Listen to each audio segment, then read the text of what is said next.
En cavale, le calendrier de l'Avent audio pour enfants espions. Cet épisode est le numéro 7 sur 24 d'une enquête mystérieuse, l'opération à toute vapeur. En cavale, le podcast d'enquête mystérieuse pour enfants espions. C'est top secret. On est en cavale. On mène l'enquête.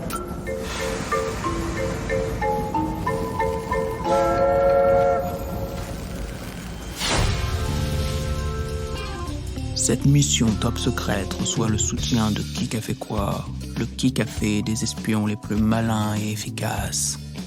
Tu veux une tasse de qui a fait quoi? Quoi? Moi, j'ai rien fait, moi. Mais il a fait quoi, lui? Ah, j'ai bu mon qui a fait quoi? Je sens que je chauffe. Allez, viens, on mène l'enquête. Qui qu'a fait quoi, le Qui qu'a fait des excités, recommandé pour les enfants espions, ou pas. Le Transmerveilleux Express file à travers champs à une vitesse excessivement et anormalement élevée. Rien ni personne ne peut l'arrêter, à part le conducteur du train retrouvé endormi, de toute évidence empoisonné par un curieux mélange au chamaémelon, le nom latin de la camomille. Sacha et Jean-Jacques ont pris avec eux tous les manuels de guidage des trains qu'ils ont pu trouver à la bibliothèque et sont retournés passer une nuit mouvementée dans la locomotive avec Astro et Noé. Vous avez tenté d'envoyer un SOS sifflé pour demander de l'aide. Est-ce que vos efforts ont porté leurs fruits ?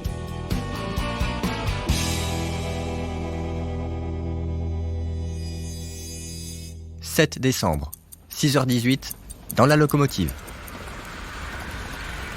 Le paysage file à vitesse vertigineuse alors qu'Astro est affaibli par cette nuit blanche. Astro, c'est quoi cette petite tache rouge droit devant nous sur les rails au fond là-bas? Face au pare-brise, un objet volant non identifié arrive au loin. Noé se lève pour regarder à son tour. On dirait un genre de chassure. Une torpille? Les enfants plissent les yeux. Et ils nous foncent dessus! Baissez-vous! Face à eux, un petit animal poilu en tenue de ninja est collé, ou plutôt écrasé, sur l'extérieur de la vitre. Vous croyez qu'il est mort? Une patte bouge, puis une deuxième. La tête complètement déformée par la vitesse se décolle de la vitre. C'est pas un chat, c'est une marmotte. Et à mon avis, c'est pas n'importe laquelle. La marmotte ninja rampe sur la vitre jusqu'à la fenêtre ouverte pour entrer dans l'habitacle sous les yeux effarés des enfants. Ah, j'en sifflote. Oh, et rapport. Oh. Sacha et Noé sont tétanisés, mais Jean-Jacques se pose sans crainte sur l'animal à terre. Salut, toi. La marmotte se retourne et se plante face aux enfants. Bah quoi? Vous n'avez jamais vu une marmotte qui parle? Sifflotte se tourne ensuite, pleine d'assurance, vers Astro. Agent apéro, dans mon sac. Pour vous, colis. Urgent. De la part de tes partenaires d'enquête? Qu'est-ce que c'est? L'excitation est palpable dans la voix d'Astro qui a retrouvé tout son optimisme.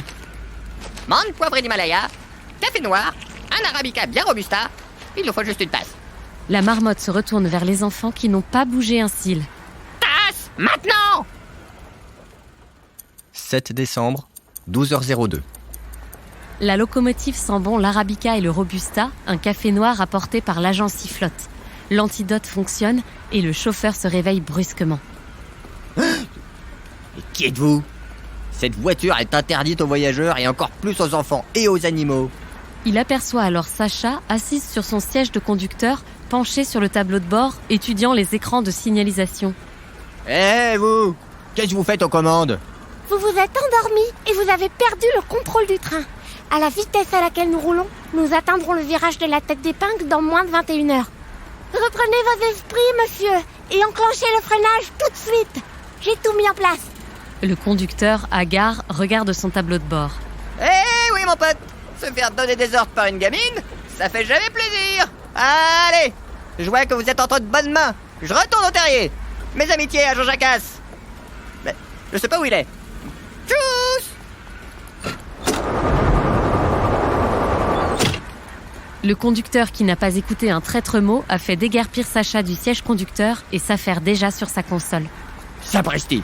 Accrochez-vous, ça risque de vous secouer la couenne pendant les prochaines minutes. 7 décembre, au même moment, dans le wagon bibliothèque. Jean Jacasse a profité de l'agitation ambiante pour s'envoler discrètement. En un battement d'aile, il est arrivé à la bibliothèque secrète. Merci d'être venu aussi vite. À votre service, Madame Thérèse. Vos craintes semblent fondées, hein? La mission est compromise. Quelqu'un essaie de saboter ce train? Qui? La gamine semble hors de cause, hein? Sacha? Bien. Et les autres? Je ne peux pas me prononcer sur Noé, mais pour tout vous dire, il n'a pas l'air si spécial. Bon, retrouvez-les et soyez discrets. Astro ne doit pas se méfier de vous. 7 décembre, 20h45, dans la locomotive. Jean Jacasse a eu le temps de retourner auprès des enfants et la situation semble sous contrôle. Pourtant, le conducteur est très tendu.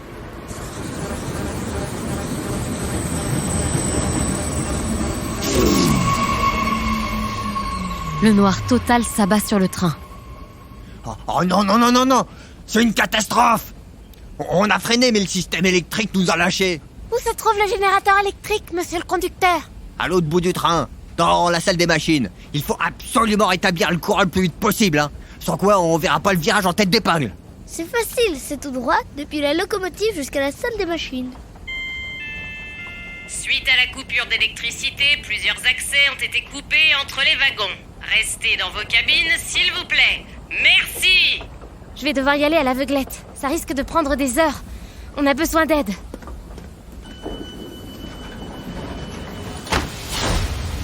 Vous avez entendu Astro.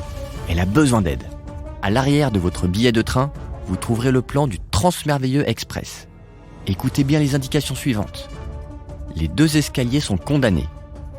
La porte entre la bibliothèque et le restaurant est fermée à clé. La porte entre la cabine B et la cabine C est fermée à clé. Des trappes secrètes existent. Entre le sol de la bibliothèque et le plafond de la cabine A, entre le sol de la cabine B et le sol de la cabine F, dans les tuyaux sous le train. Entre le plafond de la cabine C et le sol du restaurant. Avez-vous bien entendu les instructions? Ouvrez la case 7 pour avoir un aperçu des trappes secrètes. Puis dessinez le chemin le plus court de la locomotive jusqu'à la salle des machines, directement sur votre billet. Celui-ci s'éclairera sous les pieds d'Astro. N'oubliez pas de placer votre curseur de temps sur le 7 décembre. Nous reprendrons contact avec vous demain pour la suite de l'enquête.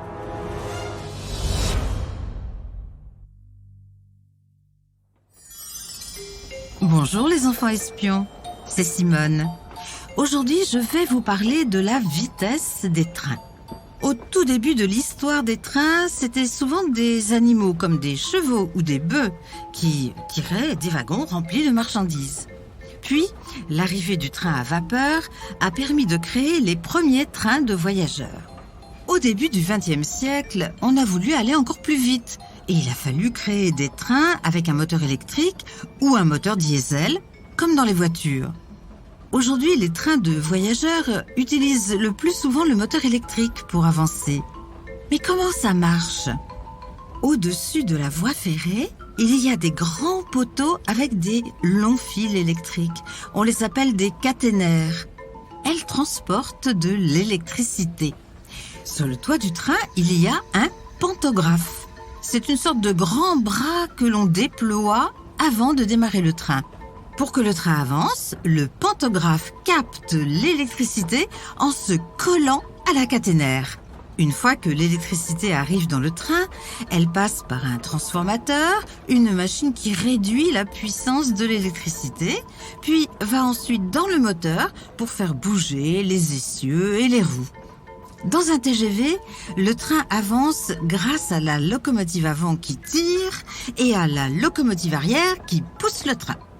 Dans sa cabine, le conducteur du train peut accélérer ou bien freiner le train en fonction des limitations de vitesse.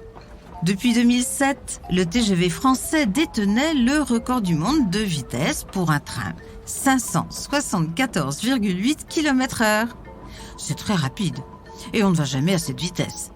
Mais depuis 2021, un train chinois du nom de Maglev a réussi à dépasser les 600 km/h.